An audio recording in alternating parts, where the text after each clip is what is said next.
Hello friends, in this video I am going to tell you about types of forces acting in a moving fluid. There are 6 types of forces which acts in a moving fluid.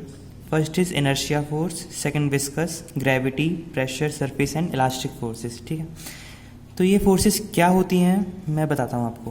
पहली force है inertia force. Inertia force से पहले मैं बता देता हूँ उसका inertia word का मतलब क्या होता है. मतलब इनर्शिया होता है टेंडेंसी टू अपोज रेजिस्टेंस और चेंज. मतलब कोई भी ऑब्जेक्ट चेंज नहीं होना चाहता तो उस टेंडेंसी को बोलते हैं इनर्शिया. और वही फोर्स मतलब वो ऑब्जेक्ट जो फोर्स लगाता है कि चेंज ना हो उस फोर्स को हम बोलते हैं इनर्शिया फोर्स.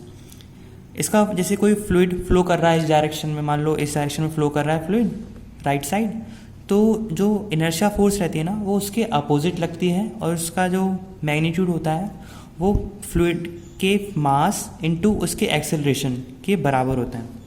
ये हर फ्लूइड में प्रेजेंट रहती है. ठीक है, now comes viscous force. Viscous force तो आप जानते ही हो कि विस्कोसिटी क्या होती है. मतलब जैसे कोई नदी जा रही है तो जैसे उसकी ऊपर की लेयर काफ़ी तेज़ ट्रैवल करती है, मतलब काफ़ी तेज़ स्पीड रहती है, और जबकि जो नीचे की लेयर रहती है तो वो स्लो रहती है.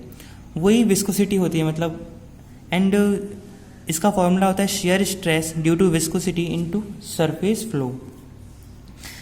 ठीक है ना. ग्रेविटी फोर्स तो आप सब जानते ही हैं, जो मतलब gravity acceleration due to gravity के कारण लगती है. इसका फॉर्मूला मास इनटू जी होता है. इसी प्रकार प्रेशर फोर्स, जैसे कि पाइप फ्लो होता है, मतलब कोई सिलेंड्रिकल पाइप होता है उसके अंदर जब पानी फ्लो करता है तो प्रेशर बनता ही बनता है, तो उसके कारण फोर्स जनरेट होती है, तो उसको प्रेशर फोर्स बोलते हैं. Now surface tension force.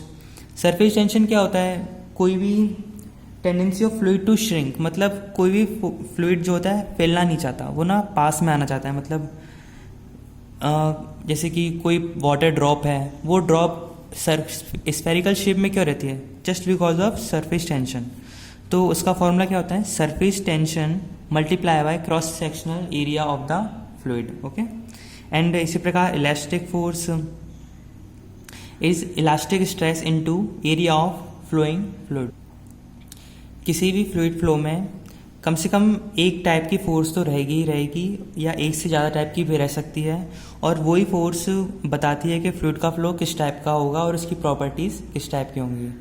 ठीक है, ये सब आप आगे ध्यान रखिए, क्योंकि डायमेंशनल नंबर में इन्हीं फोर्सेस के रेशो से डायमेंशनल नंबर निकलते हैं और उन्हीं से मॉडल एनालिसिस होता है. ठीक है, thank you for watching the video. Please like, share and subscribe.